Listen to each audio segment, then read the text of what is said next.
জানো মা, আমি আমার পরিবারটাকে কখনো খারাপ দেখতে চাইনি। সব সময় চেয়েছি আমার পরিবারটাকে কিভাবে ভালো রাখবো। জানো বাবা, আমি কোনো দিন আমার নিজের শরীরের দিকে তাকাইনি।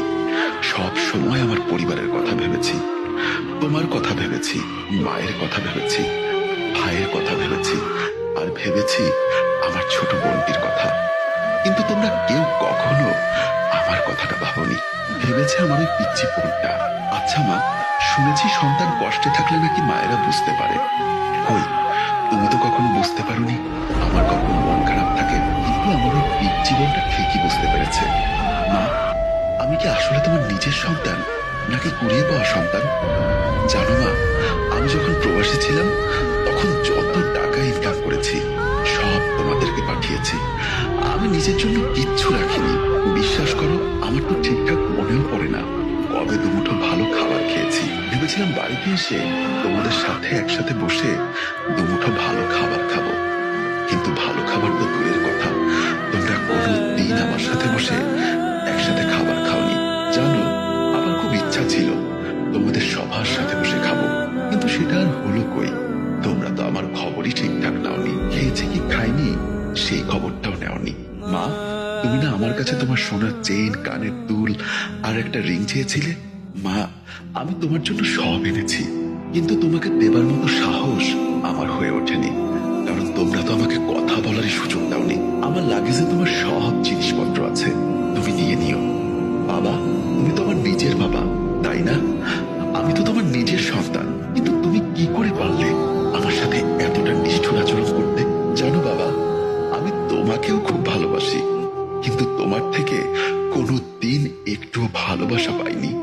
চেয়েছিলাম বাড়িতে আসলে আমায় একটু ভালোবাসবে, কিন্তু আমাকে যে শুধু টাকা ছাপানোর মেশিন ভাবো সেটা কখনো কল্পনা করতে পারিনি। বাবা, তুমি না আমার কাছে দামি একটা ঘড়ি আর একটা দামি মোবাইল চেয়েছিলে। আমি তোমার জন্য দামি ঘড়ি আর মোবাইল এনেছি, কিন্তু তুমি কোনো দিন আমার সাথে কথাই বলনি।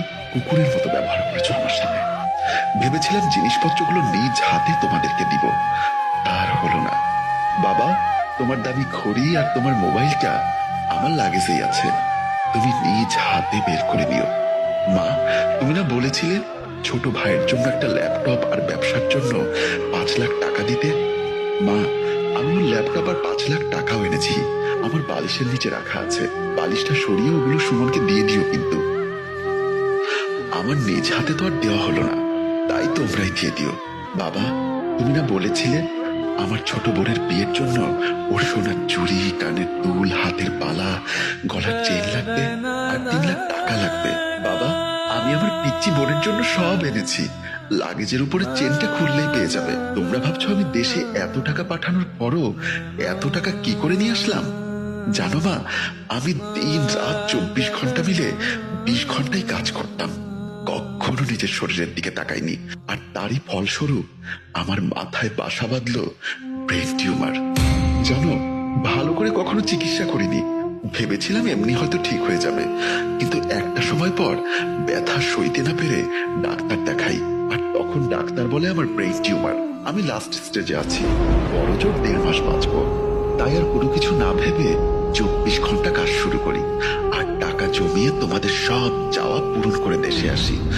ভেবেছিলাম মৃত্যুর আগের 15টা দিন তোমাদের সাথে হাসি আনন্দে কাটিয়ে ওপারে চলে যাব, কিন্তু আমি দেশে আসার পর তোমরা যা শুরু করলে তাতে আমার নীরবে একটা ঘরে পড়ে থাকা ছাড়া